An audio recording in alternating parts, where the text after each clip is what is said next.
Durante siglos el skirting ha sido un misterio, un tabú y un tema cargado de prejuicios. Muchas preguntas han surgido a lo largo de los años. ¿Es orina? ¿Es peligroso? ¿Por qué algunas mujeres lo experimentan y otras no? Este texto tiene como objetivo explorar lo que la ciencia realmente dice sobre el skirting, desmontar los mitos más absurdos y hablar de libertad sexual sin miedo ni vergüenza. Seamos honestos. Hay cosas que todos pensamos, que todos hemos escuchado, pero que casi nadie se atreve a decir en voz alta. El skirting es una de ellas. Algunos lo ven como un milagro del placer. Otros como algo sucio, vergonzoso, hasta desagradable. Unos creen que es un invento del porno. Otros que es una enfermedad. Durante siglos, la respuesta a esas preguntas estuvo rodeada de silencio. La religión lo condenó, la medicina lo ignoró, la pornografía lo exageró. Y en medio de todo eso, las mujeres quedaron atrapadas entre la vergüenza y el deseo. Sin embargo, hoy nos proponemos iluminar ese tabú. Este no es un texto de morbo barato, ni de burlas, ni de mitos reciclados. Es una conversación real, respaldada por ciencia, historia, respeto y valentía. Porque hablar de skirting no es hablar solo de sexo, es hablar de libertad, de salud, de confianza y de cómo la sociedad entera entiende el placer femenino. Si estás analizando esto, significa que también quieres respuestas reales. No rumores. No prejuicios. No moralismos. Respuestas claras y directas. Tal vez incómodas para algunos, pero necesarias para todos.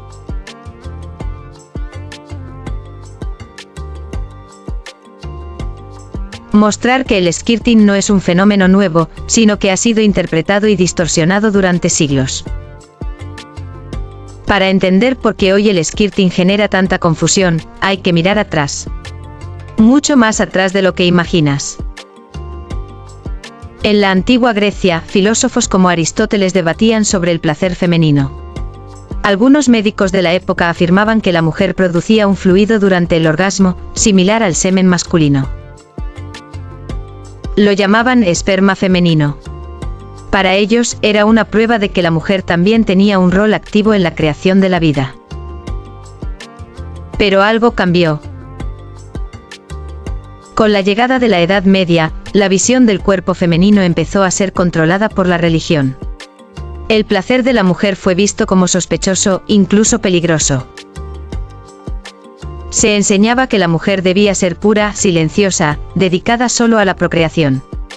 Cualquier flujo, cualquier líquido distinto al menstrual, era interpretado como una señal de enfermedad, o de pecado. Y ese fue el inicio de siglos de silencio. El cuerpo femenino fue patologizado. Cada secreción, cada cambio, cada respuesta sexual era motivo de miedo. Las mujeres que expresaban placer intenso eran catalogadas de brujas, de poseídas, de inmorales. ¿Puedes imaginarlo? Un simple reflejo natural convertido en una condena social. Durante el Renacimiento, algunos médicos se atrevieron a registrar lo que veían en sus pacientes, mujeres que expulsaban fluidos durante la excitación. Lo describían, lo anotaban, pero lo hacían con cautela. Porque hablar demasiado de eso podía costarles la reputación, o la vida. En los siglos siguientes la medicina avanzó, pero el tema siguió siendo incómodo. En el siglo XIX, mientras los hombres exploraban su sexualidad sin tantos límites, a las mujeres se les diagnosticaba histeria, cuando mostraban demasiado deseo. ¿La cura? Masajes pélvicos hechos por los propios médicos. Irónico, ¿no? Se condenaba el placer, pero al mismo tiempo se lo explotaba en silencio. Luego llegó el siglo XX y con él, la explosión de la pornografía. Y aquí ocurrió algo crucial, el skirting pasó de ser un tabú escondido a convertirse en un espectáculo. Pero no se mostró como lo que realmente era, sino como una fantasía extrema, exagerada, diseñada para impresionar al espectador masculino. El porno lo transformó en un show. Algo que se debía producir en grandes cantidades, con cámaras, luces y ángulos específicos. Y lo que debería haber sido una respuesta natural del cuerpo femenino se convirtió en una expectativa, una presión, un estándar imposible para muchas mujeres. ¿El resultado? Confusión. Vergüenza. Mujeres que sentían que si no eyaculaban eran menos deseables. Hombres que creían que si su pareja no lo hacía, estaban fallando como amantes. Una distorsión completa de la realidad.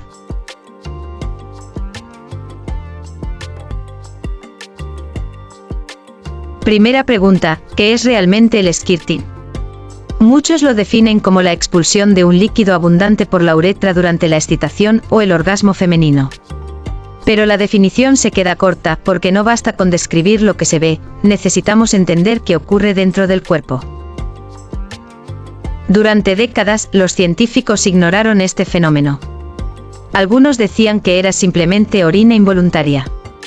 Otros ni siquiera lo registraban en sus estudios de sexualidad. Pero poco a poco, la evidencia empezó a acumularse. En 2014, un estudio publicado en The Journal of Sexual Medicine utilizó ecografías en tiempo real para observar a varias mujeres que experimentaban squirting. El hallazgo fue sorprendente: justo antes de la expulsión, la vejiga se llenaba.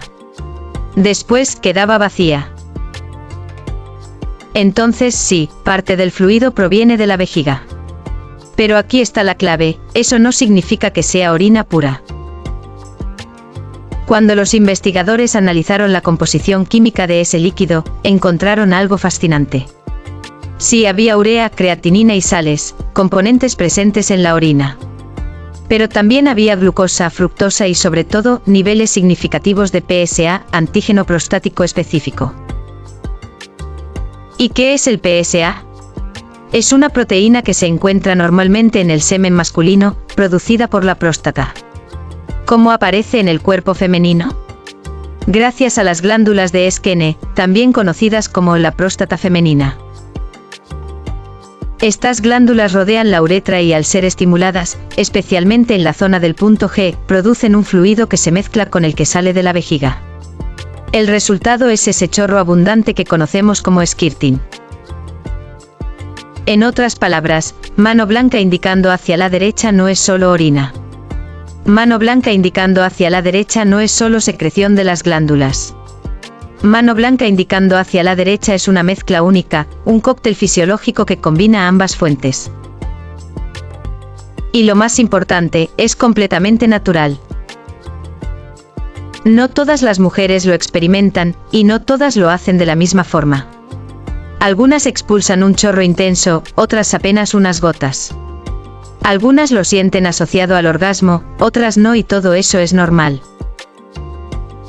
Aquí hay que romper un mito grande: el squirting no es el orgasmo femenino máximo. No es un requisito para el placer. Es solo una de las tantas respuestas posibles del cuerpo. Algunas mujeres lo tienen, otras no. Algunas lo experimentan una vez en su vida, otras con frecuencia. No es una meta sexual.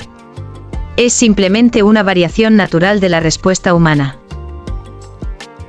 Ahora, ¿por qué tantas mujeres sienten vergüenza al experimentarlo? ¿Por qué la sensación viene acompañada de una duda: ¿y si me orino? Esa idea, incrustada por siglos de tabú, hace que muchas repriman la sensación justo antes de llegar al punto. Y al reprimirla, bloquean el reflejo natural que lo produce. El resultado es que muchas nunca llegan a saber si pueden o no tener squirting, no porque su cuerpo no lo permita, sino porque el miedo las frena. La ciencia, por lo tanto, no solo explica el origen físico del fluido. También revela la enorme conexión entre mente, cultura y sexualidad.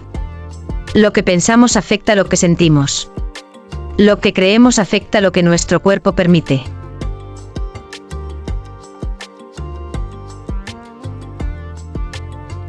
Pero aquí aparece un detalle interesante: no todas las mujeres presentan glándulas de Skene del mismo tamaño ni con la misma actividad.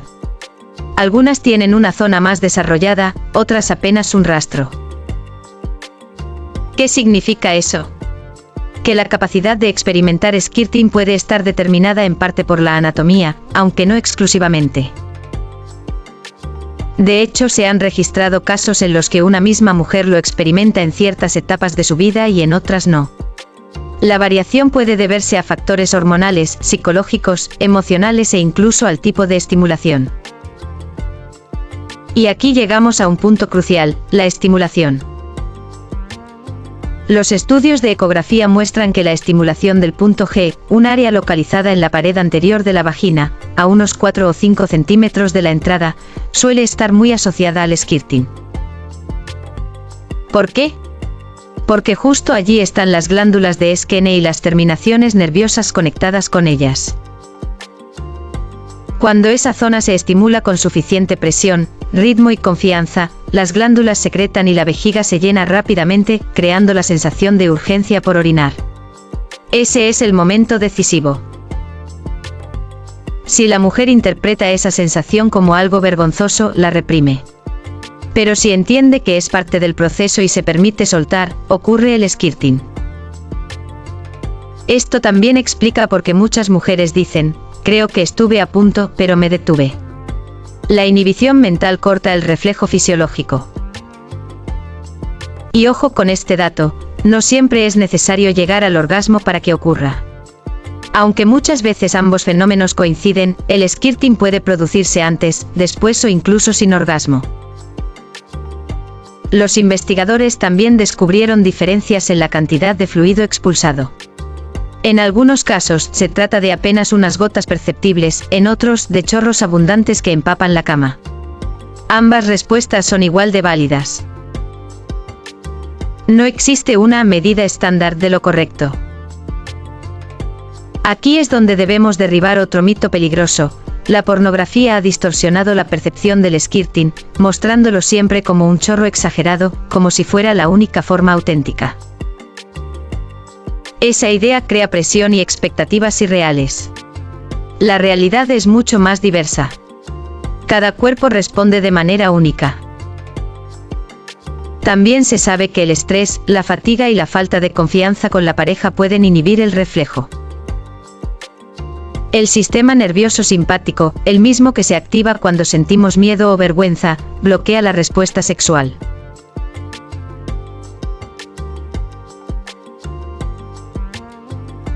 Cuarto mito, ¿es sucio o antihigiénico? La verdad es que el fluido es estéril y no representa ningún riesgo para la salud, siempre que no existan infecciones urinarias previas. No es más sucio que el sudor, la saliva o el semen. El tabú de la suciedad es en realidad un reflejo cultural que busca controlar la sexualidad femenina. Quinto mito, se puede enseñar a todas las mujeres a hacerlo. La realidad es más matizada. Hay técnicas que aumentan la probabilidad, la estimulación del punto G, el uso de presión rítmica, la relajación psicológica. Pero incluso con esas condiciones, no todas lo logran. Y aquí está el punto clave, el skirting no es un examen que hay que aprobar. Es solo una posibilidad más dentro del amplio universo del placer. Otro aspecto poco hablado es la variación en la edad. Muchas mujeres reportan que no lo experimentaron en su juventud, pero sí después de los 30 o 40 años. Otras, al contrario, lo vivieron en una etapa y luego desapareció. La plasticidad del cuerpo humano lo hace cambiante. Nada es fijo. Esto nos lleva a la conclusión más importante, el skirting no debería ser un objetivo impuesto, sino una experiencia libre de exploración. La presión por lograrlo puede ser contraproducente, generar ansiedad y bloquear la respuesta fisiológica.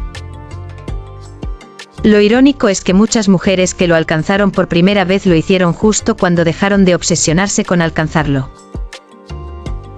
Y aquí aparece un último mito, las mujeres lo fingen.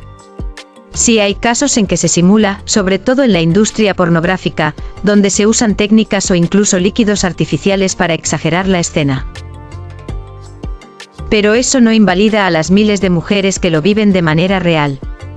Generalizar diciendo que siempre es fingido es negar testimonios, experiencias y ciencia.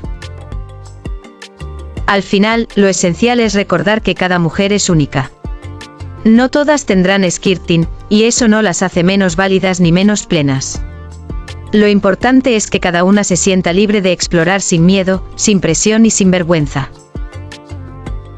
La ciencia nos da respuestas, sí.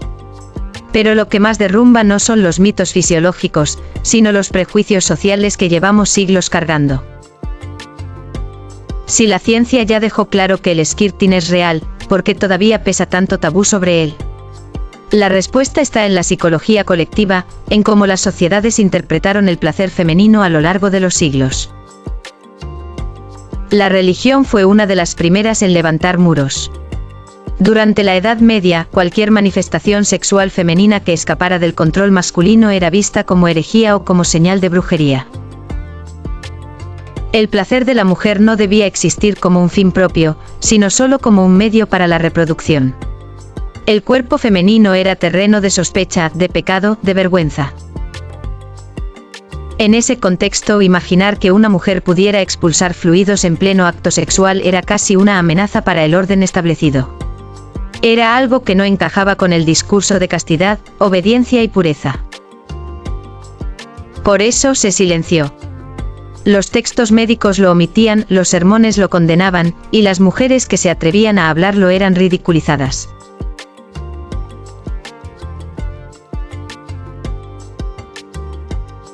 Y esto nos lleva a la psicología.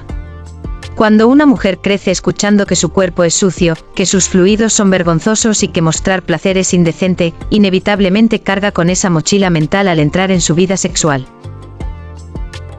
El resultado es ansiedad, bloqueo y represión. Muchas de las mujeres que nunca experimentaron skirting no lo hicieron no porque su cuerpo no pudiera, sino porque su mente estaba entrenada para inhibirlo. Al contrario, cuando se crean entornos de confianza, de aceptación y de libertad, el cuerpo responde de forma distinta. Es como si el simple hecho de derribar el prejuicio liberara también la respuesta fisiológica. Y aquí surge un punto clave: el tabú no es biológico. Es cultural. El cuerpo femenino no tiene vergüenza, la sociedad se la impone. El skirting no es un acto obsceno. Es un acto natural, convertido en obsceno por la mirada ajena. Cuando entendemos esto, algo cambia. Ya no vemos el fluido como un misterio o como un fetiche, sino como una expresión más del cuerpo humano. Un cuerpo que no necesita permisos ni justificaciones para existir como es. Mostrar cómo la industria del entretenimiento y la cultura moderna distorsionaron la percepción. Cuando apareció la pornografía moderna, el skirting dejó de ser un tabú silencioso para transformarse en un espectáculo visual. Pero lejos de normalizarlo de manera sana, lo convirtió en un fetiche. Las productoras descubrieron pronto que las escenas de skirting generaban morbo, curiosidad y clics. Y como ocurre con todo lo que entra en la lógica del mercado, se exageró. La mujer no era vista como una persona que vivía su placer, sino como un cuerpo que debía producir litros de líquido a la orden del guión. Lo que era una respuesta íntima y natural se transformó en un show. El problema es que millones de hombres y mujeres crecieron consumiendo esas imágenes sin ninguna explicación detrás. Así nació un imaginario falso: creer que si una mujer no expulsa chorros, no lo está haciendo bien, o no está suficientemente excitada.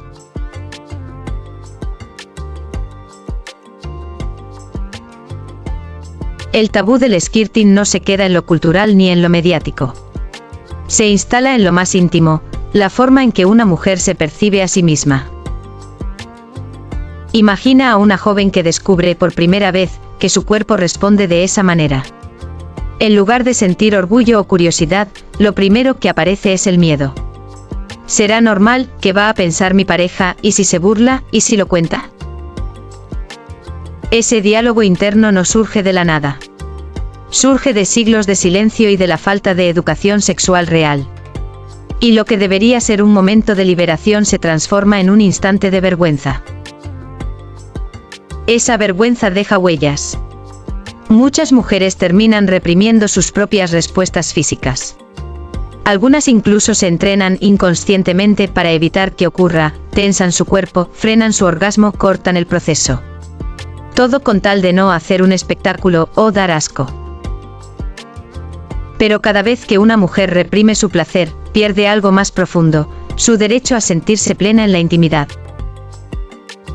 Y no se trata solo de ellas. Las parejas también quedan atrapadas en el tabú. Un hombre que no entiende lo que pasa puede reaccionar con rechazo, risa o incomodidad. Eso hiere la confianza de la mujer y debilita el vínculo. Lo mismo ocurre al revés. Si él lo ve como una meta obligatoria y ella no lo experimenta, surge la presión, la duda, la sensación de fracaso. El deseo se convierte en tensión. Así, lo que debería unirlos termina separándolos. El tabú también limita la comunicación. Muchas parejas jamás hablan del tema abiertamente. Lo viven en silencio, cada uno con sus miedos, sin atreverse a preguntar ni a compartir lo que sienten. Y cuando no se habla, la intimidad se enfría. Pero lo más grave es cómo este tabú afecta la libertad sexual. Porque la libertad no significa hacerlo todo, sino poder elegir sin miedo ni vergüenza. Si una mujer no puede aceptar una reacción natural de su cuerpo, no es libre. Si un hombre no puede respetar esa reacción sin sentir rechazo, tampoco lo es. El skirting, en este sentido, se convierte en un espejo. Nos muestra cuánto hemos avanzado y cuánto nos falta para vivir una sexualidad sana. En una sociedad educada, el skirting sería visto como lo que es, una posibilidad más, ni obligatoria ni vergonzosa. Pero en la sociedad real, aún se percibe como algo que hay que ocultar, exagerar o justificar.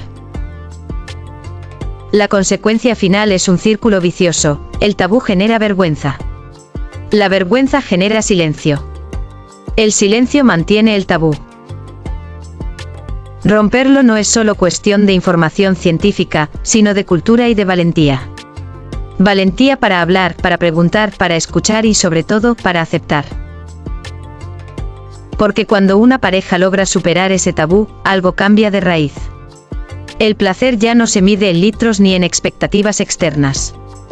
Se mide en confianza. Y la confianza en la intimidad siempre multiplica el deseo.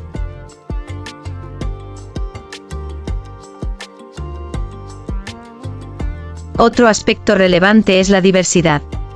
No todas las mujeres lo experimentan, no todas lo desean, y no todas sienten placer de la misma manera.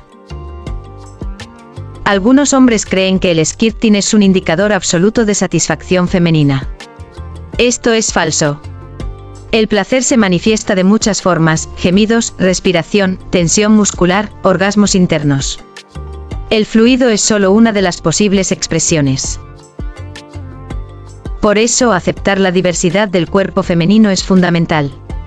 Aceptar que hay reacciones naturales que no siempre se ven ni se comprenden. Aceptar que cada mujer tiene su propio mapa de placer. Y aceptar que eso no disminuye su valor ni su atractivo. En paralelo, debemos hablar de la sexualidad masculina. Muchos hombres sienten miedo o repulsión frente al skirting. No por biología, sino por educación y tabúes culturales. El paso más importante para ambos: información y comunicación. Hablar sobre lo que ocurre, preguntar, compartir dudas y curiosidades. La educación sexual real elimina la culpa, el asco y el miedo. Y la educación no es solo teoría, implica práctica consciente y respeto mutuo. Un beneficio inesperado del skirting es el fortalecimiento del vínculo emocional. Cuando una pareja acepta el cuerpo del otro sin juicios, con respeto y ternura, se genera confianza. Aquí aparece la gran lección: el skirting no es un objetivo ni un examen. Es un espejo de la libertad sexual y emocional de cada persona.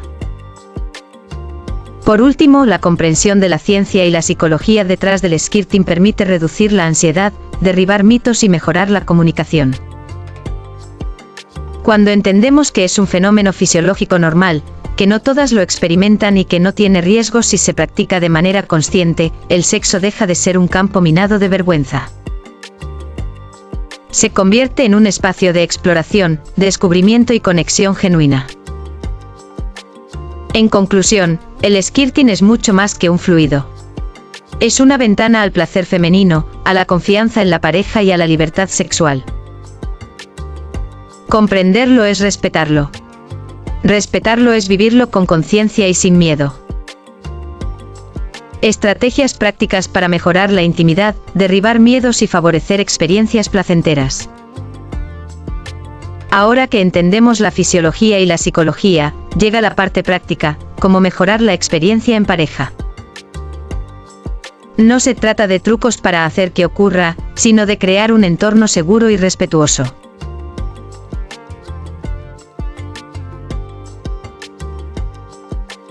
Al final, la clave no está en el líquido, ni en la cantidad, ni en el espectáculo. Está en la seguridad, la comunicación y el respeto mutuo. El skirting es solo un reflejo de un espacio donde la libertad sexual y emocional existe. Cuando ambos miembros de la pareja aceptan y comprenden esto, la intimidad se transforma. Se convierte en un viaje compartido de placer, curiosidad y conexión profunda. La última línea que queremos dejar resonando: el verdadero placer no se mide en litros, sino en confianza, respeto y libertad para ser uno mismo. Explorar el skirting no es peligroso en sí mismo, pero como cualquier práctica sexual, requiere información y precaución. No se trata de asustar, sino de empoderar a la pareja con conocimiento.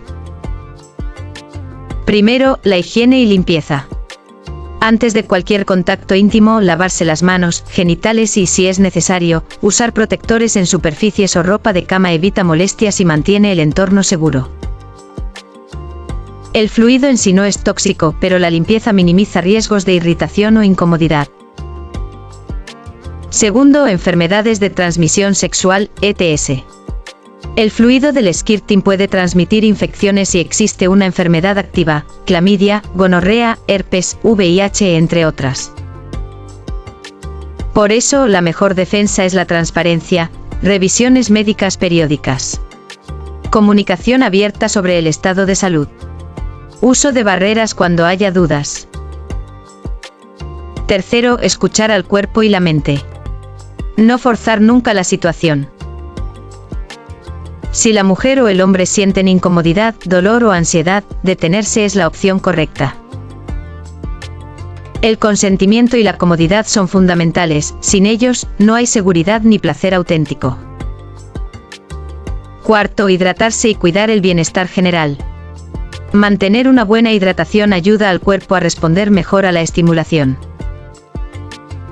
Dormir bien, alimentarse de manera equilibrada y reducir estrés contribuye a que la experiencia sea más placentera y libre de tensiones. Quinto, no comparar con expectativas externas. El skirting no tiene una cantidad correcta, ni ocurre siempre.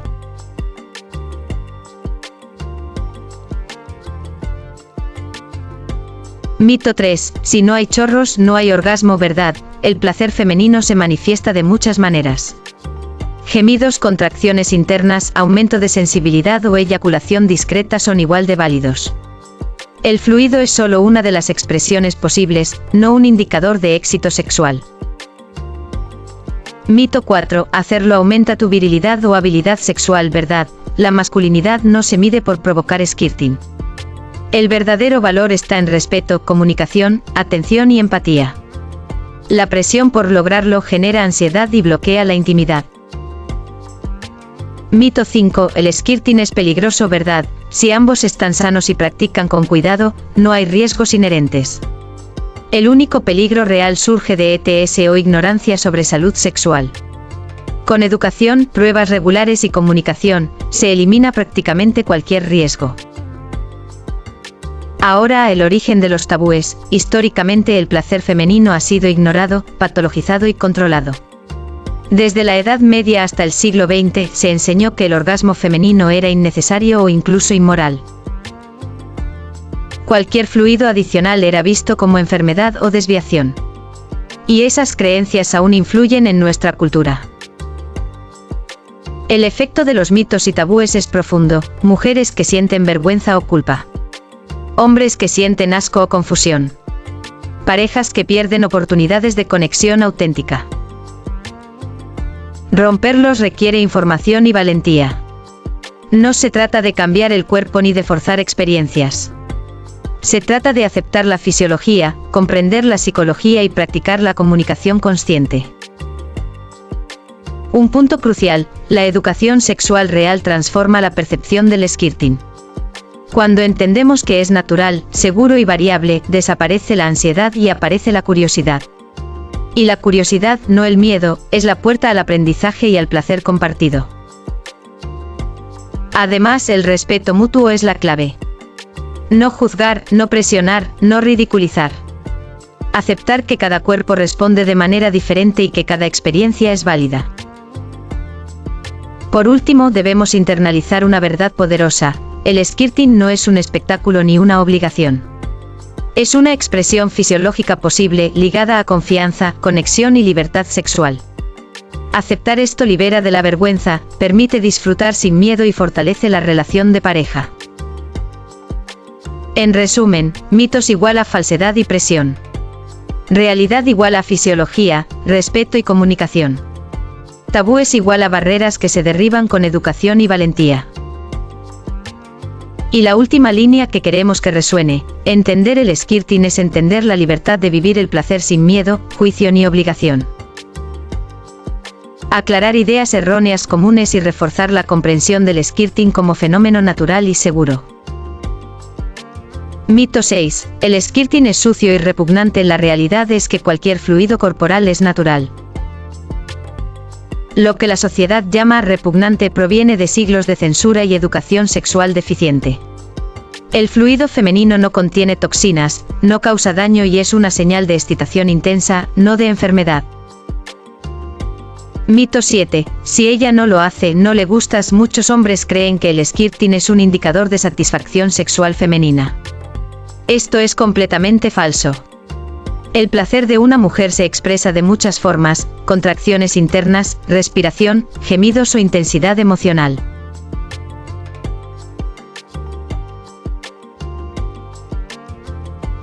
Generan ansiedad en ambos. Crean expectativas irreales. Pueden dañar la comunicación y la intimidad. Romper estos mitos requiere educación y práctica consciente. Reconocer la fisiología. Aceptar la diversidad de experiencias femeninas. Priorizar la conexión sobre los resultados. Otro punto importante: el placer no depende del fluido. Muchas mujeres disfrutan intensamente sin eyacular.